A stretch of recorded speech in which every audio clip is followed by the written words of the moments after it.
राष्ट्रपति ने देश के 44 शिक्षकों को किया सम्मानित, कहा हर छात्र में होती है अलग क्षमता।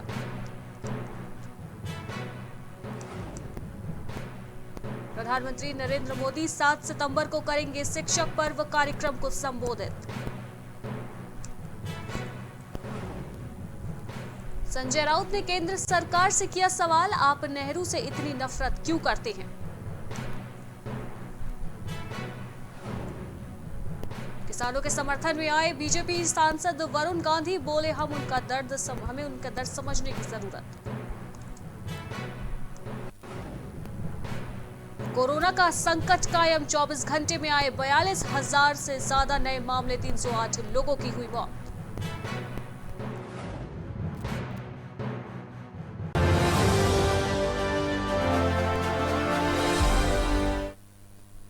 नमस्कार, पहाड़ समाचार में आपका स्वागत है। मैं हूं आपके साथ अनुष्का सिंह।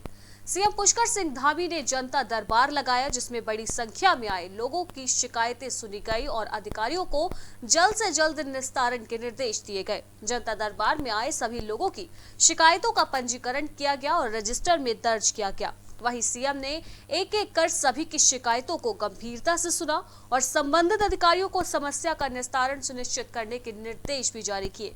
इस दौरान सीएम धामी ने कहा कि जनता दर्शन कार्यक्रम में मिली सभी जन शिकायतों की मॉनिटरिंग मुख्यमंत्री कार्यालय से की जाएगी और अगर शिकायतों के निस्तारण में अधिकारी लापरवाही बरतते नजर आएंगे तो उनके खिलाफ भी एक्शन लिया जाएगा।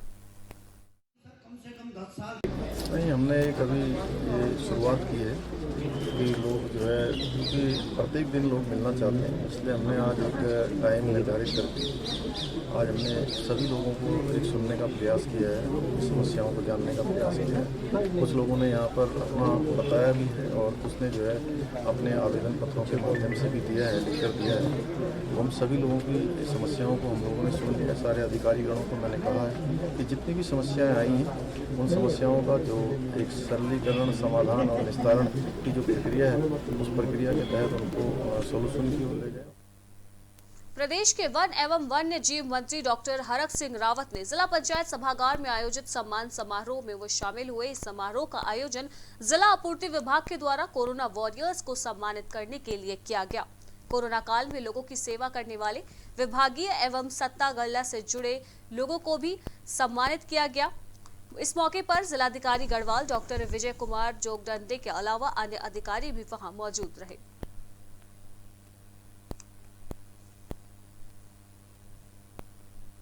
2022 के दंगल में अब कुछ ही महीनों का वक्त बाकी बचा है। ऐसे में सभी पार्टियां अपने संगठन को मजबूत करने की कवायद में जुटी हुई है।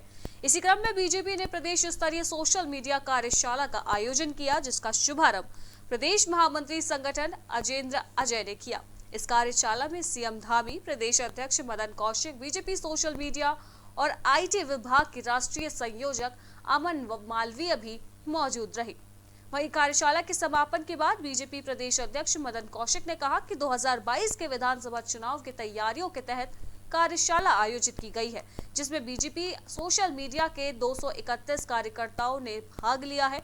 पार्टी इसके बाद विधानसभा स्तर पर भी कार्यक्रम आयोजित करेगी। वहीं सीएम पुष्कर सिंह धामी ने कहा कि केंद्र और राज्य सरकार की ओर से जनहित में कई योजनाएं संचालित की जा रही हैं।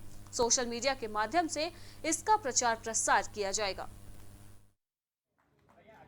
इसकी आईटी और सोशल मीडिया का पूरे दिन का प्रशिक्षण कार्यक्रम था, जिसमें हमारे जो राष्ट्रीय प्रभारी अमित मालवीय जी वो कल शाम आए थे और आज सुबह से सभी कार्यकर्ताओं को प्रशिक्षित करें, इस प्रकार के कार्यक्रम में पूरा भाग लिया।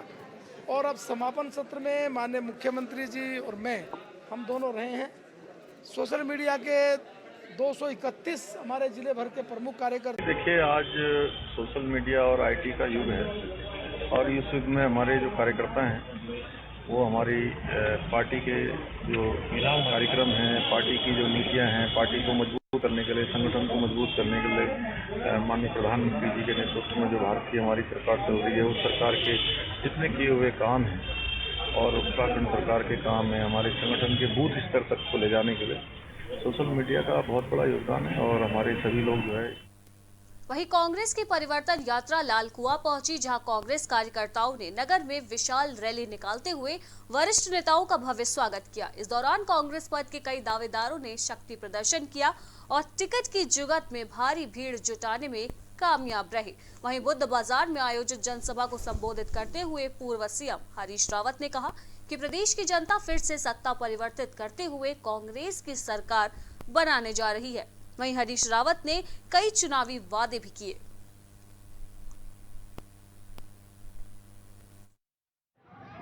अब कांग्रेस का नारा नहीं, उत्तराखंड की जनता जनार्दन का नारा हो गया है और जनता 2022 में सत्ता में परिवर्तन ला करके ही इसकी पूर्ण आहुति करेगी परिवर्तन की, और वहां से हम उत्तराखंड के भाग्य परिवर्तन के काम को आगे बढ़ाएंगे। एक नए सिरे से नए आकांक्षाओं का, नए विश्वास का, नए सूर्योदय के उत्तराखंड का निर्माण प्रारंभ। वहीं हरियाणा आम आदमी पार्टी के कार्यकर्ता 1 जुलाई से पूरे भारतवर्ष में तिरंगा यात्रा लेकर निकले हैं, जिसमें पंजाब, जम्मू कश्मीर, उत्तर प्रदेश, सहारनपुर से होते हुए हरिद्वार वे पहुंचे, जहां पर करणी भवन से आप कार्यकर्ताओं ने तिरंगा यात्रा निकालकर माल्यार्पण कर उनका भव्य स्वागत किया। इस मौके पर पोपट भाई ने बताया कि वह 1 जुलाई से भारत भ्रमण में पैदल मार्च कर रहे हैं और जनता के बीच जाकर दिल्ली सरकार द्वारा किए गए कार्यों का प्रचार कर रहे हैं।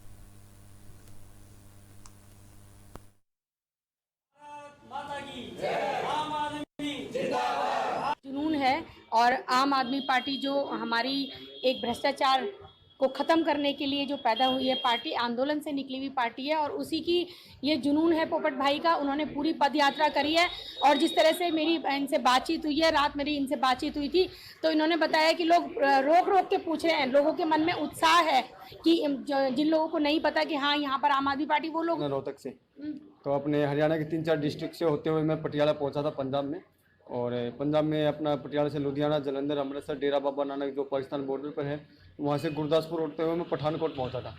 उसके बाद मैं जम्मू, कटरा, वैष्णो देवी गया था, वापस मैं पठानकोट आया, फिर होशियारपुर होते हुए, रोपड़ होते हुए मैं चंडीगढ़ पहुँच गया था। तो चंडीगढ़ से अपने हरियाणा में यमुनानगर होते हुए, सहारनपुर होते हुए मैं अभी रुड़की। वहीं पिरान कलियर में आम आदमी पार्टी के कार्यकर्ताओं ने उत्तराखंड में ओपन यूनिवर्सिटी की भर्ती में घोटाले को लेकर पीपल चौक पर भारतीय जनता पार्टी के धन सिंह रावत का पुतला दहन किया। वहीं आम आदमी पार्टी के नेता इंजीनियर शादाब आलम ने कहा कि यह जो भर्ती हुई है, उस भर्ती में उच्च शिक्षा मंत्री ने अपने रिश्तेदारों और आरएसएस कार्यकर्ताओं को ज्वाइनिंग करा दी है। भाजपा सरकार में आम जनता के रोजगार के लिए कोई भी विकल्प नहीं है, सिर्फ अपने ही कार्यकर्ताओं को नौकरी देने का काम ये सरकार कर रही है। देखिए, भाजपा सरकार में जो ये आपकी नियुक्तियां हुई थी, तो उसमें इन्होंने अपने रिश्तेदारों को, आरएसएस कार्यकर्ताओं को नियुक्तियों पे, सभी कार्यकर्ताओं को ही कहूँगा मैं, इन्होंने ज्वाइनिंग करा दी है। और इसमें जो मेन मैटर है ये है कि जो आम जनता है, जो आम युवा है, उसके लिए कुछ भी रोजगार के लिए नहीं सोचा जा रहा है। सिर्फ अपने कार्यकर्ताओं को नौकरी दी जा रही है और अपने आरएसएस कार्यकर्ताओं को। उत्तराखंड मुक्त विश्वविद्यालय के उच्च शिक्षा मंत्री पर अपने नजदीकी लोगों की नियुक्ति किए जाने का आरोप लगाते हुए आम आदमी पार्टी कार्यकर्ताओं ने पुतला दहन किया। इस दौरान आप कार्यकर्ताओं ने शिक्षा मंत्री धन सिंह रावत के खिलाफ जमकर नारेबाजी की। आप नेता दीपक पांडे ने कहा कि कोरोना काल का फायदा उठाते हुए भाजपा सरकार में भ्रष्टाचार चरम पर पहुंच चुका है। इसकी बानगी उत्तराखंड मुक्त विश्वविद्यालय में देखने को मिलती है, जहाँ कोरोना काल के 2 वर्षों में उच्च शिक्षा मंत्री द्वारा अपने करीबी चहेते लोगों को उत्तराखंड मुक्त विश्वविद्यालय में नियुक्तियां दी जा रही हैं। इतने बड़े संस्थान को भाजपा ने भ्रष्टाचार का अड्डा बना दिया है, जिसके विरोध में प्रदर्शन करते हुए उच्च शिक्षा मंत्री धन सिंह रावत का पुतला फूंका जा रहा है। काल में पूरा हमारा जो देश है कहीं न किसी कठिनाइयों से जूझ रहा था। ऐसे समय पे इन्होंने इस कोरोना काल में, इन 2 सालों के बीच में इन्होंने एक रणनीति तैयार करी किस तरह से अपने लोगों को, जो आप हमारा हल्द्वानी का ओपन यूनिवर्सिटी, किस तरह से अपने लोगों को इन्होंने उसमें जगह दे रखी है। इसके विरोध में हमने यहाँ पे पुतला दहन कर रखा है।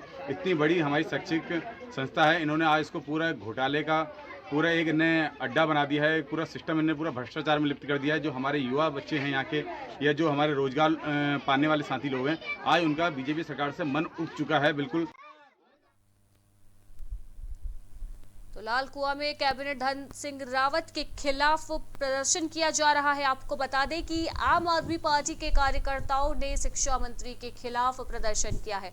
आपको बता दें कि उत्तराखंड यूनिवर्सिटी के में हो रही धांधली को लेकर यह प्रदर्शन किया गया है, जहां पर आरोप लगाया गया है कि विश्वविद्यालय में शिक्षा मंत्री ने अपने नजदीकियों की नियुक्ति कर ली है, जिसके बाद अब आम आदमी पार्टी के कार्यकर्ताओं में रोष व्याप्त है। वहीं आज धन सिंह रावत का भी पुतला फूंका गया है।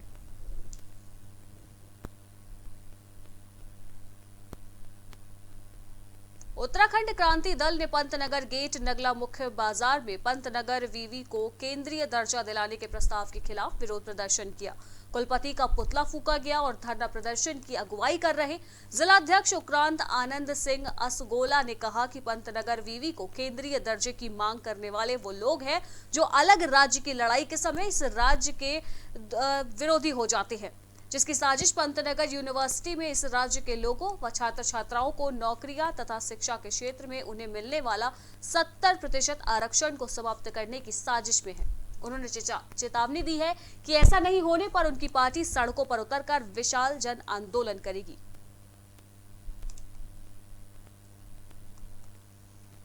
उधम सिंह नगर में आज प्रदर्शन देखने को मिला है, जहां पर वीवी को केंद्रीय दर्जा दिलाने की मांग की जा रही है। वहीं आपको बता दें कि पंतनगर वीवी के कुलपति के खिलाफ आज विरोध प्रदर्शन किया गया, साथ ही पुतला दहन भी किया गया है। आपको बता दें कि केंद्रीय दर्जे की मांग को लेकर इस वक्त प्रदर्शन देखने को मिल रहा है, जिसका विरोध इस वक्त किया जा रहा है। आपको बता दें कि लगातार इसका विरोध प्रदर्शन किया जा रहा था। वही कहा जा रहा था कि साजिश पंतनगर यूनिवर्सिटी में इन राज्य के लोगों और छात्र छात्राओं को नौकरियों तथा शिक्षा के क्षेत्र में जो आरक्षण मिल रहा है उसको समाप्त करने की ये साजिश है, जिसके खिलाफ इस वक्त विशाल जन आंदोलन भी देखने को मिल रहा है। इस जमीन को कब्जा करने के चक्कर में यहाँ के क्षेत्र विशेष के लोग उस जमीन पर तिवारी जी ने जो है सिक्कुल खोला और आज लाखों लोग वहाँ पर रोजगार प्राप्त कर रहे हैं। इसी तरह से मैं आप लोगों से अपील करना चाहता हूँ, निवेदन करना चाहता हूँ, उसमें पहाड़ और मैदान छोड़ करके कांग्रेस भारतीय जनता पार्टी उत्तराखंड क्रांति दल को छोड़ करके सब लोग एक साथ इकट्ठे रहिए हो जाइए और इस विश्वविद्यालय को बचाइए। विभिन्न समाचार पत्रों एवं प्रिंट मीडिया के माध्यम से यह अवगत हुआ कि पंतनगर विश्वविद्यालय को केंद्रीय विश्वविद्यालय बनाए जाने का प्रस्ताव जो है माननीय मंत्रिमंडल उत्तराखंड सरकार द्वारा पारित किया गया है, जिससे कि विश्वविद्यालय में अध्ययनरत छात्रों का जो उत्तराखंड मूल के हैं उनका प्रवेश वर्जित हो जाएगा, क्योंकि उसके बाद जितने भी केंद्रीय विश्वविद्यालय भारत में हैं उन सब में प्रवेश प्रक्रिया जो है बृहद तौर पर होती है, पूरे अखिल भारतीय स्तर पर होती है और राज्य का जो वहीं हरिद्वार के हेतमपुर गांव में रौ नदी पर बन रहे जर्जर पुल के निर्माण की मांग को लेकर इस वक्त कांग्रेस कार्यकर्ताओं ने एक दिवसीय सांकेतिक उपवास किया। कांग्रेस के प्रदेश सचिव महेश प्रताप राणा के नेतृत्व में पुल पर खड़े होकर राज्य सरकार के खिलाफ प्रदर्शन और नारेबाजी की गई। इस दौरान महेश प्रताप राणा ने कहा कि इस पुल को क्षतिग्रस्त हुए कई साल हो चुके हैं, लेकिन सरकार इसकी सुध नहीं ले रही है। औरंगाबाद, अन्नेकी और हेतमपुर समेत दर्जनों गांव को ये पुल जिला मुख्यालय से जोड़ता है। लोग अपनी जान को जोखिम में डालकर रोजाना इस पुल से आवाजाही करने को मजबूर हैं। उन्होंने चेतावनी दी कि अगर जल्द ही पुल का निर्माण कार्य शुरू नहीं किया गया तो भूख हड़ताल की जाएगी।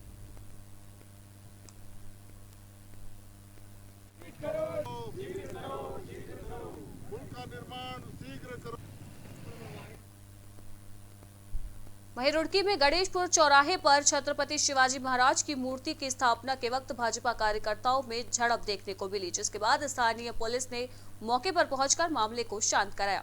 दरअसल शिलापट पर मेयर गौरव गोयल का नाम लिखा जाना था, लेकिन शिलापट पर झबरेड़ा विधायक देशराज कर्णवाल का नाम लिख दिया गया। बाद में जब मेयर का नाम लिखा गया तो बीजेपी विधायक के समर्थक हंगामा करने लगे। बाद में पुलिस ने मौके पर पहुंचकर पूरे मामले को शांत कराया। छत्रपति शिवाजी की मूर्ति का अनावरण यहाँ पर हुआ, जिसे माननीय मंत्री जी और हमारे विभाग संचालक और हमारे नगर संचालक उपस्थित थे और बहुत अच्छी मूर्ति का अनावरण यहाँ पर हुआ है। इससे हमारी हिंदू संस्कृति के बारे में जो हमारी आने वाली जनरेशन को पता लगेगा हमारी हिंदू संस्कृति क्या है, छत्रपति शिवाजी किस प्रकार जीवन जिया, कैसे उनमें जोश था, कैसे लड़ाई उन्होंने लड़ी, इन सब के बारे में पता लगेगा। चमोली के कर्णप्रयाग में भारत की जनवादी नौजवान सभा की जिला कमेटी की बैठक आज प्रयागराज लॉन्ज में संगठन के जिलाध्यक्ष कमलेश गौड़ की अध्यक्षता में संपन्न हुई। बैठक में देश के युवाओं की हालत, बेरोजगारी और कोरोना के बाद के हालातों पर चर्चा की गई। बैठक में तय हुआ कि संगठन के अखिल भारतीय मांग दिवस 15 सितंबर को सदस्य अपने अपनी तहसीलों के माध्यम से युवाओं की समस्याओं और रोजगार के सवाल पर राज्यपाल को ज्ञापन सौंपेंगे और धरना आयोजित करेंगे।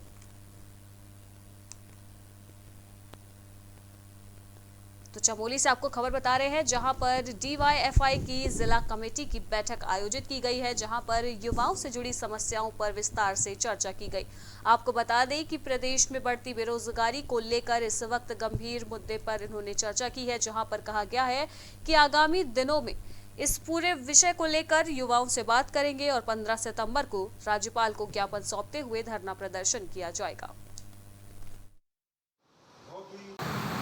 भारत की जनवादी नौजवान सभा DYFI जो कि युवाओं का अखिल भारतीय संगठन है, जो विशुद्ध रूप से युवाओं में राजनीतिक चेतना और राजनीतिक जागरूकता लाने का संगठन है।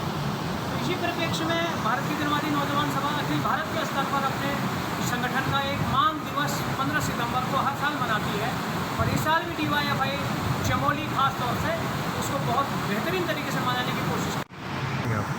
भारत की जनवादी नौजवान सभा जो हमारा DYFI है, हमारा नौजवानों का संगठन, उसकी आज हमने जिला कमेटी की हमारी बैठक थी और आने वाले समय के लिए और DYFI कैसे बढ़े इसके लिए हमने रणनीति बनाई और हमारे प्रत्येक 2 साल में जिला सम्मेलन होता है, उसके लिए हम तैयारी कर रहे हैं। जिला सम्मेलन के लिए हम DYFI के जिला सम्मेलन की तैयारी कर रहे हैं। हम नीचे गाँव स्तर से लेकर और जिला स्तर तक हमारी कमेटियाँ हैं और नीचे स्तर पर यूनिट हैं।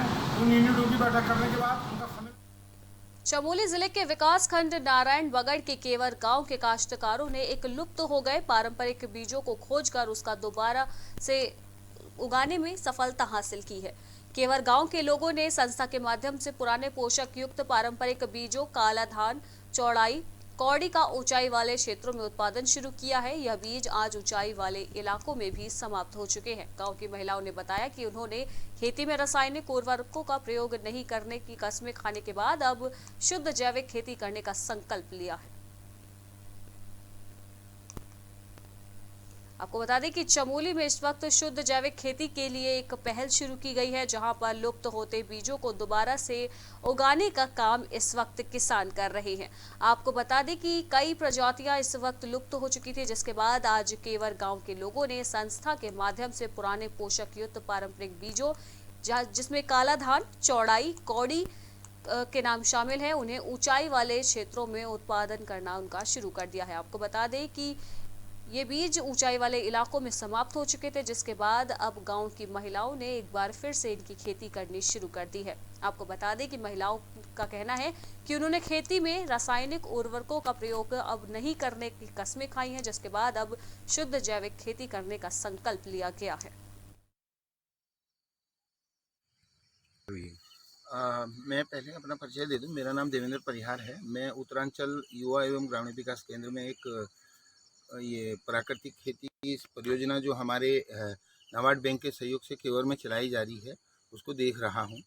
और इस प्राकृतिक खेती परियोजना के तहत हमने यहाँ इन बहनों के साथ बैठकें करी। उसमें हमने इनसे थोड़ा वो किया कि आप लोग रसायन का प्रयोग ना करें, रसायन से स्वास्थ्य खराब हो रहा है। तो इनने बोला उसका ऑप्शन ढूंढिए। तो हमने उसके ऑप्शन के लिए जो 0 बजट नेचुरल फार्मिंग है, शून्य लागत प्राकृतिक खेती है, उसके तहत जो सुभाष पालेकर जी की जो विधि है, उसमें बीजामृत, जीवामृत, घनजीवामृत और सप्तधान्य अंकुर, खट्टी छाछ वगैरह जो प्राकृतिक रूप से प्रयोग होता है, वो अभी हमने इसमें। शैक्षिक उन्नयन और समाज सेवी समिति की ओर से शिक्षक दिवस के मौके पर राजकीय प्राथमिक विद्यालय विकासनगर में रक्तदान शिविर का आयोजन किया गया। शिविर का उद्घाटन विधायक मुन्ना चौहान ने किया। विधायक ने कहा कि रक्तदान महादान होता है। आपके एक यूनिट रक्त से किसी परिवार की खुशियां लौट सकती हैं, इसलिए हर व्यक्ति को निश्चित समय अंतराल पर रक्तदान करना चाहिए। उन्होंने कहा कि शिक्षक समाज का दर्पण होता है और समाज को मार्गदर्शन देने का काम करता है। रक्तदान शिविर आयोजित कर शिक्षकों ने अन्य लोगों को भी इस महादान में शामिल होने के लिए प्रेरित किया। हमारा उद्देश्य तो ये है कि समाज में जागरूक करना, क्योंकि आज शिक्षक दिवस है और हमारे देश के जो दूसरे राष्ट्रपति हुए सर्वपल्ली राधाकृष्णन जी, तो संडे था आज, हमने सोचा कि उन्होंने जो है अपना जन्म दिवस जो है शिक्षक दिवस के रूप में मनाया। तो हमारी समिति ने विचार किया कि यार इस दिन हम भी कोई पुण्य का काम करें, ब्लड डोनेशन, अपना ब्लड दें और समाज को जागरूक करें। डॉक्टर राधाकृष्णन जी को हम लोग उनके योगदान के लिए याद करते हैं और आज ये बहुत खुशी की बात है कि शिक्षक दिवस पर जितना हमारा टीचिंग कम्युनिटी है, शिक्षा के क्षेत्र से जुड़े हुए लोग हैं या शिक्षा के क्षेत्र में स्वैच्छिक रूप से काम करने वाले लोग हैं, ये रुड़की रोटरी क्लब अपर गैंजेस द्वारा एक चैरिटेबल फुटबॉल मैच का आयोजन किया गया, जिसमें RBRI और रोटरी क्लब अपर गैंजेस की टीम के बीच मैच खेला गया। इस खेल का आयोजन का मकसद रोटरी द्वारा चलाए जा रहे सहयोग प्रोजेक्ट के तहत फंड इकट्ठा करना है। इस प्रोजेक्ट के तहत जरूरतमंद विकलांग व्यक्तियों को कई सारे उपकरण प्रदान करने की उन्होंने कवायद शुरू की है। इसके तहत आज 5 लोगों को सुविधाएं भी प्रदान की गई है, जिसकी कड़ी में आज रुड़की में रोटरी क्लब का एक सराहनीय पहल देखने को मिली है, जहां पर आज रोटरी क्लब की तरफ से फुटबॉल मैच का आयोजन किया गया। इस ओलंपिक्स में और पैरा ओलंपिक्स में जितनी हमारे को सक्सेस मिली है, उससे सारे इंडियन जितने भी इंडियंस हैं सबको बहुत एक्साइटमेंट है। सब स्पोर्ट्स में कुछ ना कुछ करना चाहते हैं। जैसे जब भी क्रिकेट कभी भी कप आया तो उसके बाद गली गली में क्रिकेट हुआ, ऐसे ही आज गली गली में स्पोर्ट्स की जो है वो जो भावना है जागृत हुई है। प्रदेश में कोरोना के साथ साथ अब डेंगू का खतरा भी बढ़ने लगा है। अकेले राजधानी में डेंगू के 12 मरीज सामने आने के बाद से स्वास्थ्य विभाग में हड़कंप मच गया है। अहम बात यह है कि सभी मामले एक ही कॉलोनी से सामने आए हैं। स्वास्थ्य विभाग और नगर निगम पिछले 3 महीनों से डेंगू के बचाव के लिए व्यवस्थाएं बना रहा है, लेकिन बढ़ते मामलों ने व्यवस्थाओं के दावों की पोल खोल कर रख दी है। हालांकि देहरादून CMO मनोज उप्रेती ने दावा किया है कि डेंगू से बचाव के लिए हर तरह के उपाय इस वक्त किए जा रहे हैं और अस्पतालों में भी डेंगू के मरीजों के लिए अलग से वार्ड बनाए गए हैं। के कुछ केसेस आए हैं ज़िले में, जैसे कि लगभग अभी 12 केसेस रिपोर्ट हुए हैं और ये जो 12 के 12 केसेस हैं, इनको अभी जो सर्वे की इन्होंने देखा है उनको फॉलो कर रहे हैं हमारे जिला मलेरिया अधिकारी, जो इसमें ये 12 के 12 केसेस ठीक हैं, बिल्कुल स्वस्थ हैं। और ये है कि ये जो 12 केसेस आए हैं ये लगभग एक ही एरिया से हैं। इसमें जो ज़्यादा दिखाई पड़ रहा है इंदिरा नगर क्षेत्र जो है वहाँ पे दिखाई पड़ रहा है। और वैसे हमारे जो टीम है वो पूरी की पूरे देहरादून में जो है इसमें लगी हुई है। अपने जगह जगह लोग जा रहे हैं, सैंपल्स ले रहे हैं, लार्वा लोग जो हैं कलेक्ट कर रहे हैं और लोगों को जो है शिक्षित कर रहे हैं कि भाई जब आपके यहाँ जो पानी जमा हो रहा है इसको आप खाली करते रहें, क्योंकि बरसात की वजह से छोटे छोटे ढक्कनों में, खाली पड़े बर्तनों में पानी इकट्ठा। हल्द्वानी के TP नगर पुलिस चौकी में तैनात एक दरोगा द्वारा 6 वर्षीय बच्ची के साथ छेड़छाड़ करने का मामला सामने आया है। पीड़ित बच्ची के माता पिता ने छेड़छाड़ की शिकायत मोबाइल में रिकॉर्ड कर ली और पड़ोसियों के साथ मिलकर दरोगा की जमकर पिटाई कर दी। दरोगा की पिटाई का वीडियो इस वक्त सोशल मीडिया पर तेजी के साथ वायरल हो रहा है। परिजनों का आरोप है कि दरोगा बच्ची के साथ पिछले 2 महीने से छेड़खानी कर रहा था। परिजनों ने मुखानी थाना में आरोपी दरोगा के खिलाफ तहरीर देकर कार्रवाई की मांग की है। SSP ने मामले को संज्ञान में लेते हुए आरोपी दरोगा को निलंबित कर दिया है और जांच के आदेश भी जारी कर दिए गए हैं। ये मामला मुखानी थाने का है। इसमें एक बच्ची से छेड़खानी का आरोप है। आरोपी इसमें एक पुलिसकर्मी है। परिजनों की तहरीर के आधार पर इसमें सुसंगत धाराओं में अभियोग पंजीकृत कर लिया गया है और थाने की रिपोर्ट के आधार पर SSP नैनीताल के द्वारा उक्त पुलिसकर्मी को निलंबित कर दिया गया है। इसके अलावा सर जो मारपीट करने वाले लोग थे, क्या उन पर भी कोई कार्रवाई की जाएगी? इसमें अभी चूँकि जो पुलिसकर्मी है उसको उपचार के लिए ले जाया गया है, उसके ओर से अगर ये तहरीर आती है कि उसके साथ मारपीट की गई है तो उसमें भी विधिक कार्रवाई। लक्सर कोतवाली पुलिस ने अवैध कच्ची शराब बनाने वाली फैक्ट्री का भांडाफोड़ किया है। पुलिस ने मौके से एक आरोपी को भी गिरफ्तार कर लिया है। वहीं भारी मात्रा में कच्ची शराब बनाने के सामान को भी बरामद किया गया है। पुलिस ने आरोपी के खिलाफ कानूनी कार्रवाई करते हुए फिलहाल उसे जेल भेज दिया है। लक्सर कोतवाल प्रदीप चौहान ने बताया कि रायसी पुलिस चौकी प्रभारी विनय मोहन द्विवेदी और उनकी टीम के द्वारा अवैध कच्ची शराब के खिलाफ अभियान चलाया जा रहा है, जहां पर हबीबपुर में ईदगाह के पास गन्ने के खेत में एक व्यक्ति को शराब बनाने के सामान के साथ गिरफ्तार किया गया है। आरोपी के खिलाफ कानूनी कार्रवाई करते हुए फिलहाल उसे जेल भेज दिया गया है। वहीं मसूरी कोतवाली पहुंचकर युवती ने एक युवक पर दुष्कर्म करने और जबरन गर्भपात कराने का आरोप लगाया है। पुलिस ने पीड़िता की तहरीर के पर मामला दर्ज कर आरोपी युवक को गिरफ्तार कर लिया और उसे जेल भेज दिया गया। आपको बता दें कि पौड़ी गढ़वाल के बिरौली गांव के रहने वाले विक्रम सिंह पर एक युवती ने जबरन शारीरिक संबंध बनाने और बाद में गर्भपात करवाने का मुकदमा दर्ज कराया, जिसमें पुलिस ने कार्रवाई करते हुए आरोपी युवक को गिरफ्तार कर लिया।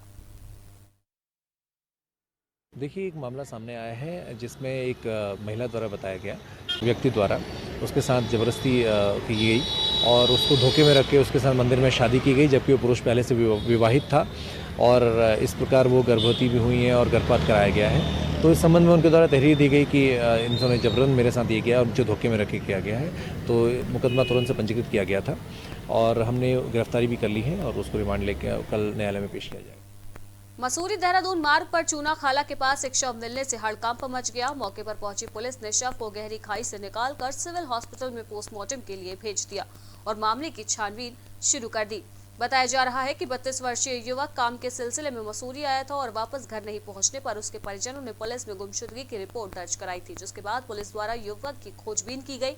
तभी चूना खाली के निकट लावारिस हालत में पड़ी मोटरसाइकिल मिलने से पुलिस को शक हुआ और उसने वहां आसपास के क्षेत्रों में खोजबीन करनी शुरू कर दी, जिसके बाद गहरी खाई में युवक का शव बरामद किया गया।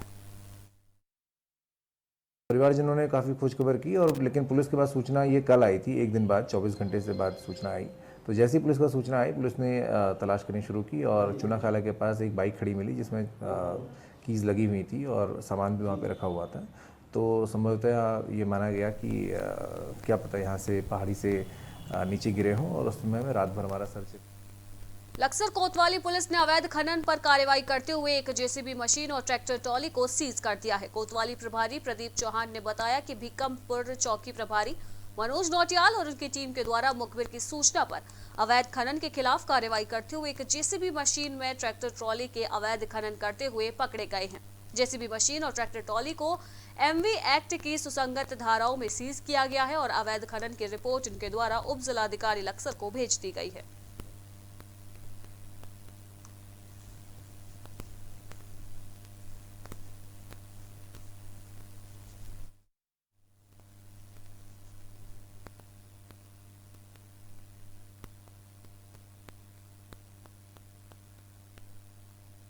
खबर हरिद्वार से है, जहां भाद्राबाद के S2 सुपर मार्ट में आग लगने से हड़कंप मच गया। आग लगने की सूचना पर दमकल की गाड़ियां मौके पर पहुंच गई और आग पर काबू पाया गया। राहत की बात यह रही कि घटना के दौरान मार्ट में कोई भी मौजूद नहीं था। हालांकि आग से भारी नुकसान हुआ है, लगभग 20 से 25 लाख का सामान जलकर खाक हो चुका है। वहीं आग लगने की वजह शॉर्ट सर्किट बताई जा रही है।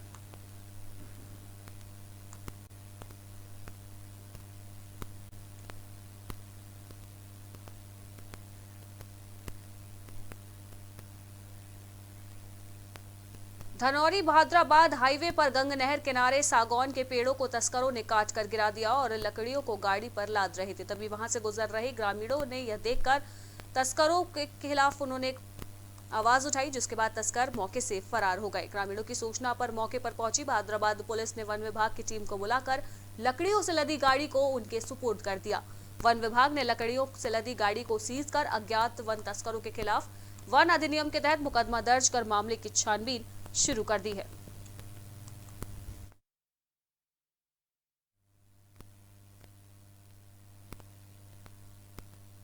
और इसी के साथ उत्तराखंड की खबरों में फिलहाल इतना ही। देश दुनिया की बाकी की तमाम खबरों के लिए आप बने रहिए प्राइम टीवी के साथ। नमस्कार।